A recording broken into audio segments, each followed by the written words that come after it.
Tanpa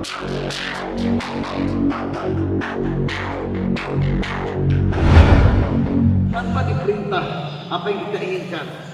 Itu derajat sendiri orang-orang yang cintanya berada di level yang tinggi. Seperti Abu Bakar radhiyallahu anhu, tatkala Rasulullah SAW berkata, kita diperintahkan berhijrah, cukup kalimat itu. Enggak ada perintah oleh Rasulullah kepada Abu Bakar bawa onta. Tapi Abu Bakar langsung pergi cari onta. 2 onta didapat, dihadirkan depan Nabi. Ya Rasulullah, saya sudah bawa onta untuk kita hijrah ke Madinah. Padahal Nabi tidak suruh Abu Bakar untuk cari onta, tapi informasi. Bangun Pak, yang tidur Pak, bangun Pak. Tapi informasi Allah perintahkan kita berhijrah, di dalamnya ada kandungan. Gak mungkin hijrah jalan kaki Rasulullah. Saya harus siapkan kendaraan untuk Rasulullah. Itulah orang-orang yang cintanya tinggi kepada orang yang memerintahkan sesuatu. Tanpa diperintah dia sudah tahu apa yang diinginkan di balik informasi yang bisa disampaikan dan isyarat-isyarat. Tapi sayang, di kita orang yang punya kecintaan tabligh seperti itu masih sangat minim sekali. Oleh itu jangan cukup dengan isyarat. Seperti santri saya bilang begini, tandanya adalah rehal. Saya minta rehal, tapi gak ngerti dia. Terus ada lagi satu, saya bilang, ini kan lampu ini dinyalakan. Dia pergi terputar ke sana kemari, tidak tahu, tidak jelas dia buat apa. Jadi banyak. Dalam target itu kepentingan istimaiyah dan musyawarah. Dalam kerja menyempurnakan target ini dipentingkan istimaiyah. Istimaiyah itu adalah 3 poin. Pertama adalah ittihadul afkar, kesatuan fikir. Satu fikir akan muncul kalau semua kita pikir akhirat. Kalau semua pikir akhirat berarti yang diutamakan adalah amal, kerja agama. Kenapa kita tidak mengutamakan agama, kerja agama? Karena pikir dunia kita lebih menguasai daripada pikir akhirat. Masih belum siap mati kita. Yang kedua, ijtima'ul qulub, kesatuan hati. Satu hati itu akan mungkin wujud kalau kita semua melihat aib kita, tidak melihat aib orang lain. Menganggap kita paling buruk dalam setiap pertemuan. Orang lain lebih baik daripada saya. Saya tidak punya apa-apa. Saya tidak bisa apa-apa karena saya bukan siapa-siapa. Yang ketiga adalah nahjul sahih. Buat kerja istimaiyah akan muncul kalau kita buat kerja seperti yang diarahkan. Maka sering kumpul, sering berjalan sama-sama, makan sama-sama, itikaf sama-sama. Ini semua memungkinkan kita untuk satu hati, satu pikir, dan buat kerja ala nahjul sahih. Bisa dipahami tuan-tuan? Kemudian setelah target, satu orang diputus tugaskan untuk memberikan kargozari tentang musnas dan musda. Dan apa takaza-takaza yang diberikan kepada kita markas sorong. Dari musda, dari munas apa, dari musda apa. Takazanya sampaikan. Negeri jauh sekian, IPB sekian jemaah, jalan kaki sekian jemaah, 40 hari sekian jemaah, masturo sekian jemaah. Jadi tuan-tuan, kita untuk takazah masturo, sekali lagi penanggung jawab, kumpul insyaAllah nanti pada zuhur atau kita akan umumkan. Karena takazah masturo belum kita musyawarahkan. Pengiriman jemaah masturo 15 hari, 40 hari. Ya, itu singkat saja insyaAllah antar daerah kita. Kemudian setelah dibentangkan takazah yang kita ambil berkas sorong dari munas dan musda, maka kemudian kita minta bentangkan takazah, kemudian kita minta perhalakan untuk memenuhi target ini, memenuhi takazah ini. Tadi misalnya sorong berapa jemaah, berapa ditargetkan, berapa orang untuk ke negeri jauh? 9. Nah kita bilang sama orang-orang yang dihalakkan depan mata kita, kita ambil target 9 orang ke negeri jauh. Silakan sumbangan dari perhalakan, begitu caranya. Halakah Salawati bilang, kami insya Allah 2 orang sumbang. Kemudian halakah Emas bilang, kami 3 orang. Raja Empat bilang, kami 4 orang. Seperti itu. Jadi takazah itu sampaikan, kemudian dibagi. Orang halakan tulis, orang markas juga tulis. Markas memantau itu, mengawal itu target. Kita ambil takazah ke negeri jiran, Papua New Guinea. Merauke berapa orang? 2. Jayapura berapa orang? 6. Orang Jayapura bilang begini, Kami ambil target waktu di Musda 6 orang ke Papua Nugini. Orang yang ditaskil ke negeri jauh minimal ada 2 sampai 4 orang yang sudah ke IPB. Kemudian yang lainnya 4 bulan, yang boleh belum 4 bulan 1-2 orang saja. Itu kawaidnya. Maka 6 orang ini yang kita ambil dari Takaza Musda, siapa yang siap sumbangan per halakah silakan. Alsa bilang kami 1 orang, Jayapura Utara bilang kami 1 orang, AB Pura bilang kami 2 orang, Sentani bilang kami 3 orang. Seperti itu caranya ya. Bisa dipahami Tuhan? Begitulah takaza-takaza yang lainnya. Nah, namun kita dalam membentangkan satu takaza misalnya IPB, target itu pentingnya orang ke IPB. Negeri jauh, apa pentingnya kita ke negeri jauh? Syarat-syaratnya disampaikan. Negeri jiran, Masturo, pentingnya Masturo IPB, pentingnya Masturo 15 hari. Itu target itu jangan panjang-panjang. Kemudian bentangkan. Setelah semua target-target itu terpenuhi dari tiap-tiap halakah, ya terkadang kita misalnya negeri jauh Sorong bilang 6, bisa jadi yang masuk 8. Jangan bilang cukup kita enggak, itu 6 itu belum tentu semuanya keluar. Bisa jadi 12 orang nama masuk, 12 nama masuk, ya itu tambahan. Hadirin yang dimuliakan Allah Subhanahu wa taala. Setelah masing-masing halakah menyetor angka-angka, sekarang kita suruh mereka kumpul per halakah. Kita suruh mereka kumpul per halakah dan kita anjurkan setiap halakah datang dengan petanya, dengan filenya, peta halakahnya, peta kerjasama masjidnya, jemaah rangkanya. Karena dalam pembentukan jemaah rangka itu yang sudah berlalu satu periode yang lalu, ada yang belum keluar, ada yang belum mencapai target, ada yang cuma 1-2 orang, yang lainnya masih belum keluar. Nah orang-orang itu dibentuk jemaah baru lagi untuk membayar utang misaknya yang lewat. Bisa dipahami Tuhan? Insyaallah. Ada lagi orang-orang yang bagi masa 4 bulan tiap tahun, atau 40 hari 3 kali, atau 2 bulan 2 kali. Orang-orang itu bisa kita masukkan pada periode yang kedua, 40 hari yang kedua, membawa jamaah. Jadi betul-betul jemaah-jemaah rangka itu dibawa filenya, catatannya, data-datanya untuk kita buat jemaah rangka kembali. Ada jemaah rangka yang tetap, ada jemaah rangka yang dirubah, ada jemaah rangka yang baru dibuat kembali. Dan kita punya kalender 1 tahun.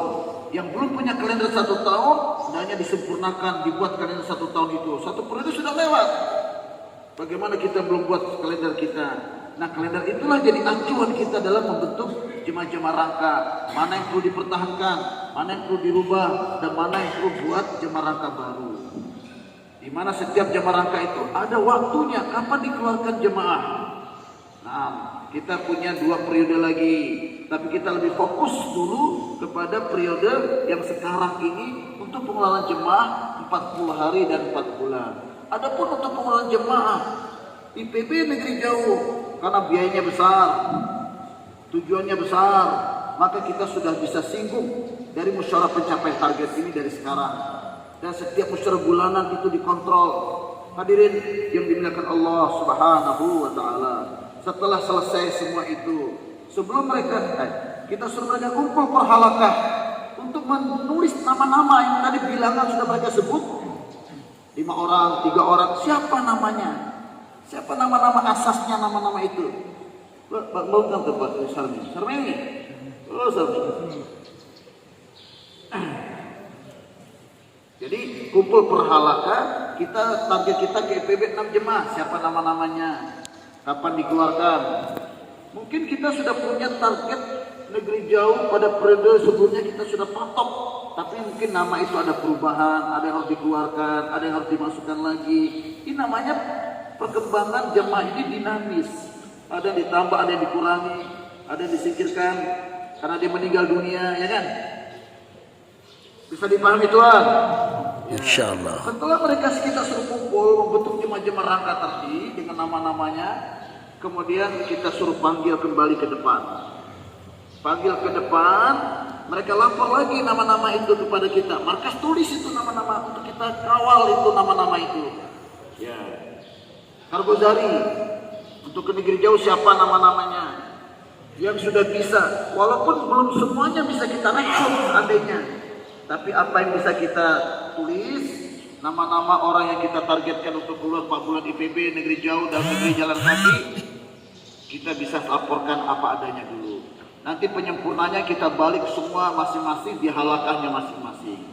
Setelah mereka memberikan laporan, maka satu petugas dihadirkan lagi di kursi menjelaskan bagaimana kiat-kiat target itu mencapai, takaza itu tercapai target. Nah sekaranglah saya sampaikan kepada tuan-tuan, mohon direkam, ditulis yang penting-penting dan dihafal. Hadirin, akan bisa tercapai hanya Allah gunakan orang-orang yang totalitas dalam dakwah. Hanya orang-orang yang fana dalam dakwah, menjadikan takaza ini di atas kepalanya. Maulana Yusuf inginkan di otak orang lama, yang mengendarai otak orang lama itu takaza ini, bukan takaza pribadinya. Dan dia rela berlapar-lapar, tunda makannya, tunda tidurnya, ditunda hubungannya dengan istri, ditunda waktunya untuk duduk di kiosnya, untuk menyempurnakan takaza-takaza ini. Karena dalam tablik kita di Papua dulu kita sering memakai nama orang-orang yang setengah gila lah, kalau mau mampu jadi orang gila dalam tablik. Siapa yang mau daftar jadi setengah gila dalam tablik? Masya Allah. Siapa yang mau daftar? Daftar, Masya Allah. Kalau setengah gila karena lama menduda tidak bagus. Setengah gila karena tidak masuk di anggota dewan, tak bagus. Tapi setengah gila karena takaza dakwah.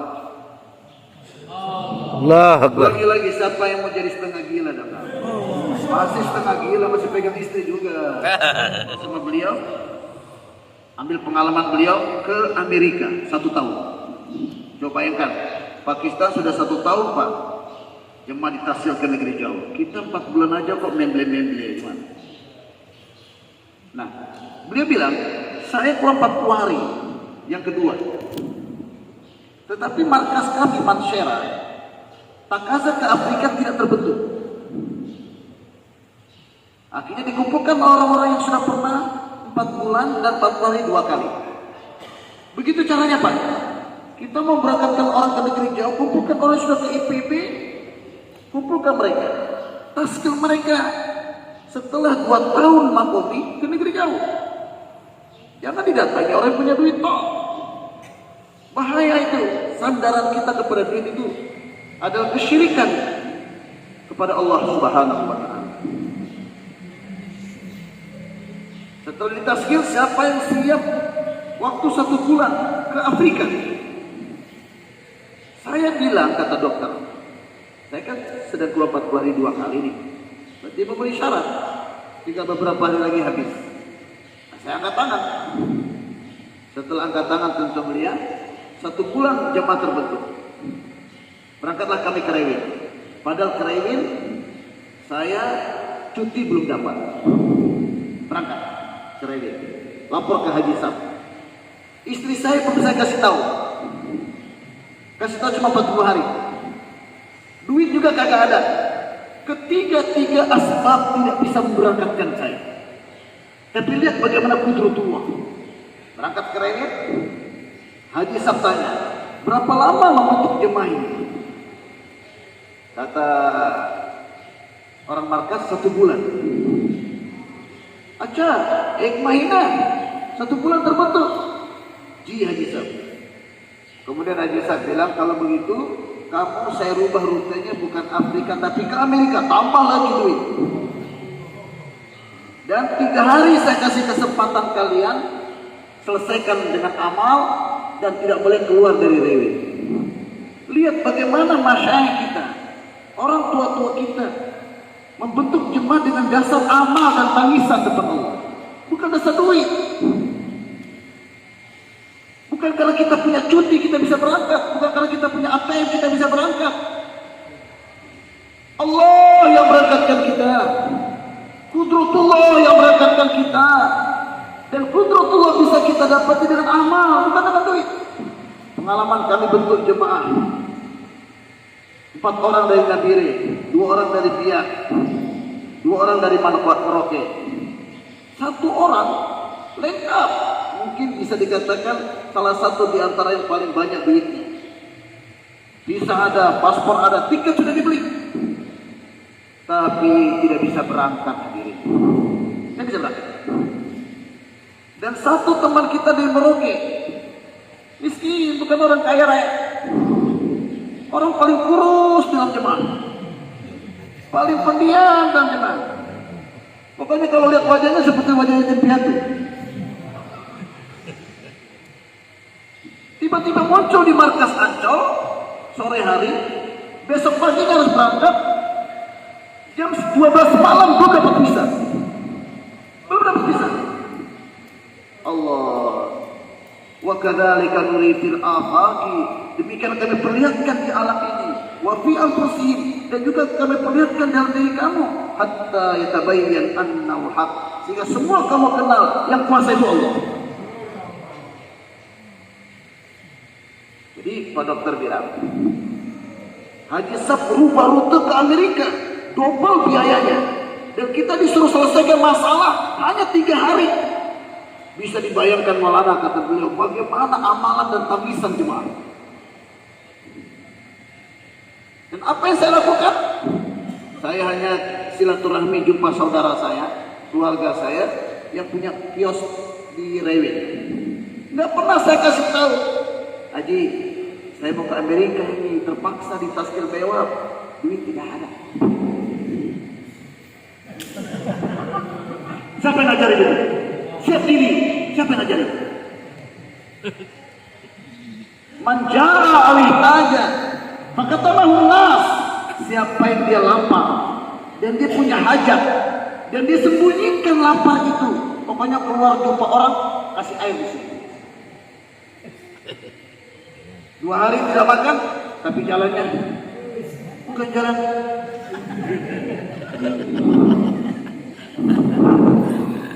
Siapa yang lapar dan punya hajat, maka tabahu nas, tapi dia sembunyikan depan orang, seakan-akan kaya, seakan-akan kenyang. Karena haqqan 'ala Allah ayyarzuqahu, wajib bagi Allah kasih dia rezeki 1 tahun yang halal. Kata Maulana Yusuf dalam bayan ini, setelah 3 hari nggak wajib minta, nggak wajib, boleh minta. Setelah 3 hari nggak ada makanan, ya kan? Tapi yang sakit-sakit, yang yatim, kamu siap-siap cari kayu bakar lah di hutan. Ini yang uzurnya 3 hari nggak ada makanan.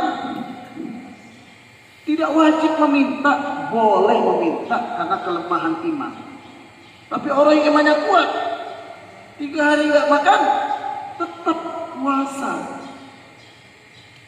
Wajib bagi Allah setelah 3 hari dia lewati, kasih duit.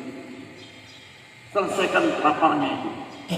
Maka setelah saya datangi saudara saya atau keluarga saya nggak bicara saya mau ke Amerika.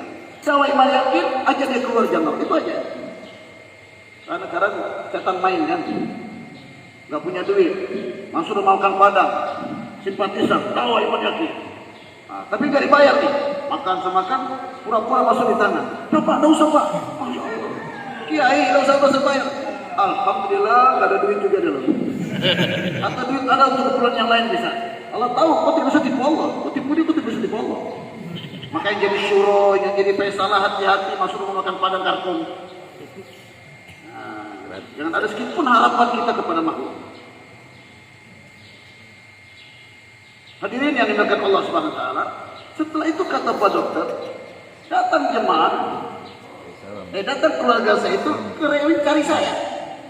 Sebopok duit dia taruh di saku, dia paksa nangis-nangis terima, tolong diterima, tanpa saya harap sedikit pun, tanpa saya minta sekalipun.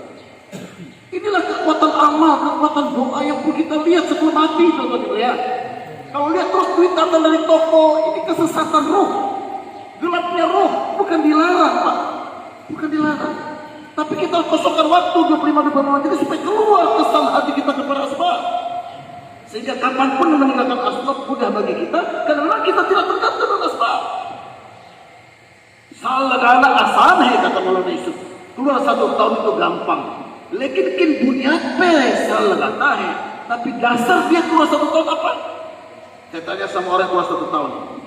Coba angkat tangan, yang biaya 1 tahunnya minta saja sama Allah, nggak minta sama orang tua. Nggak ada yang angkat tangan tuh.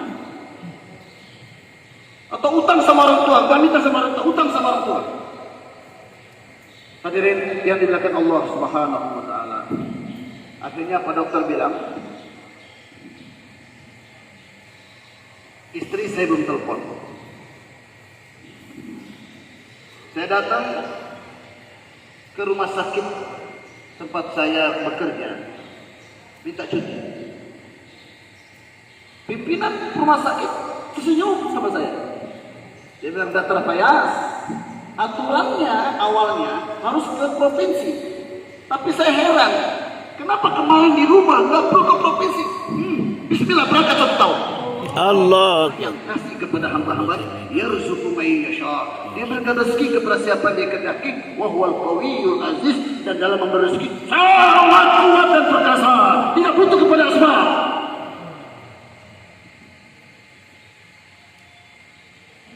Alhamdulillah, yang tadinya dari Papua tidak ada duit, tidak ada KTP, tidak ada paspor, alhamdulillah selesai dengan zikir ini. Dapat uang 500 US dollar. Hadirin, ada zikir penarik rezeki yang paling kuat, amalan wali-wali dan amalan Bayi Wahab, antar azan dan qomat subuh. Yang pertama, ya hayyu ya qayyum la ilaha illa anta, ya hayyu ya qayyum la ilaha illa anta 41 kali. Yang kedua, la ilaha illallah al-malikul haqqul mubin, la ilaha illallah al-malikul haqqul mubin. Seorang waliullah guru sekumpul datang ke Syekh Kiai Mahmud, waliullah.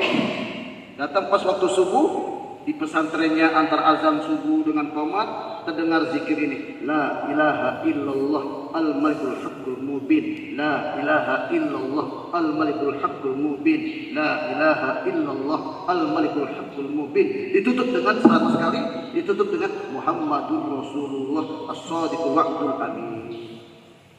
100 kali. Yang ketiga, ini penarik rezeki semua makhluk. Berzikir ini. Subhanallah bihamdihi subhanallahil adzim astaghfirullah. Subhanallah bihamdihi subhanallahil adzim astaghfirullah. Baca Yasin tiap hari, baca Waqiah tiap malam. Ketefur suruh baca Waqiah 14 kali. Ada lagi dianjurkan baca Yasin 1 kali, ditambah ya Latif, ya Latif, ya Latif 313 kali.